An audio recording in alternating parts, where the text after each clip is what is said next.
தென்றலே மெல்ல பேசு சீரியல்ல இனி எபிசோட்ல நம்ம ரஞ்சிதம் இளமதிக்கு கையெல்லாம் ஒன்றும் உடையல அப்படிங்கிற விஷயம் தெரிய வருது. நைட் டைம்ல இளமதி போயிட்டு ஹாயா சொம்புல தண்ணி மொண்டு குடிச்சுக்கிட்டு இருக்கிறாங்க.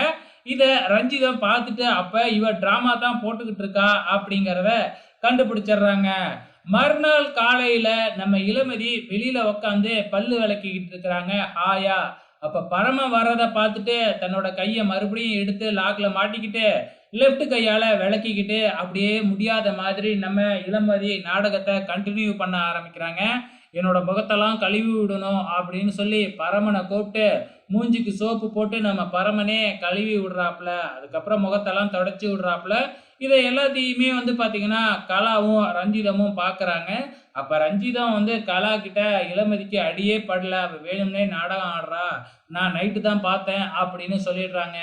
அப்படின்னா இப்பவே போய் பரமங்கிட்ட எல்லா உண்மையும் சொல்லிடணும் அப்படின்னு முடிவு பண்றாங்க. அதே நேரத்துல இப்ப ரூம்ல உட்காந்து மறுபடியும் நம்ம இளமதிக்கு சாப்பாடை ஊட்டிக்கிட்டு இருக்கும் பொழுதே நம்ம கலாவும் ரஞ்சிதமும் அங்க வராங்க. கலா வராம ரஞ்சிதத்தை மட்டும் அனுப்பி வச்சு நீ போய் உண்மையை சொல்லு அப்படிங்கிற மாதிரி சொல்ல, ரஞ்சிதமும் பாத்தீங்கன்னா பரமனை தனியா கூப்பிடுறாங்க. ஸோ அதுக்கப்புறம் பரமனும் தனியா போறாப்புல. இவங்க என்ன பேசிக்கிறாங்க அப்படின்னு இளமதியும் ஒட்டு கேட்குறாங்க. அப்ப ரஞ்சிதம் பாத்தீங்கன்னா இளமதிக்கு கையில அடிபடவே இல்லை, நான் பார்த்தேன் அப்படிங்கிற எல்லா உண்மையும் சொல்ல இளமதிக்கு தெரிஞ்சிடுச்சு. அப்புறம் என்ன, ரூமுக்குள்ள உட்காந்து தன்னோட கை வலிக்கிற மாதிரி நாடகத்தை போட ஆரம்பிக்கிறாங்க.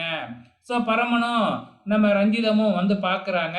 அப்போ ரஞ்சிதம் உனக்கு கையிலேயே அடிப்படலை அப்படின்னு சொல்கிறா, நீ நாடகம் ஆடுறியா அப்படின்னு கேட்க, இல்லவே இல்லை, அவ ஏதோ கனவு கண்டுட்டு உளர்றா அப்படின்னு இளமதி சொல்ல, ரஞ்சிதம் ஒடியாந்து நம்ம இளமதி கையை பிடிச்சி முறுக்க ஆரம்பிக்கிறாங்க. நம்ம இளமதியும் வலிக்குதே வலிக்குதேன்னு பயங்கரமாக நாடகம் ஆரம்பிக்கிறாங்க. உடனே பரமனுக்கு கோவம் ரஞ்சிதத்தை திட்டி 6 நாள்ல முடிய வேண்டியதை 6 மாசம் ஆக்கிடுவாட்டுக்கு. 6 மாசம் நான் இவளுக்கு பணிவிட பண்ணிக்கிட்டே இருக்கணுமா, நீ பேசாம போயிடு அப்படின்னு திட்டி ரஞ்சிதத்தை அனுப்பி விட்டார்றாப்புல நம்ம பரம. அதுக்கப்புறம் ரஞ்சிதம் கலா கிட்ட உண்மை என்ன நடந்தது அப்படின்னு சொல்றாங்க.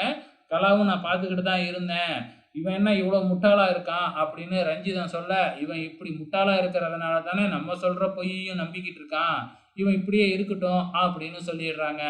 கடைசியா நம்ம பரம வெளியில போகும்போது, நீ மாட்டுக்கு வெளியில போயிட்டேன்னா நான் எப்படி வேலை பார்ப்பேன், வேலை பார்த்தா தானே நான் வாங்கின கடனை அடைக்க முடியும் அப்படின்னு சொல்லிக்கிட்டு இருக்கிறப்ப, எனக்காக நீ தான் இனிமேக்கு வேலையை பார்க்கணும் அப்படின்னு வேறையா சொல்றாங்க.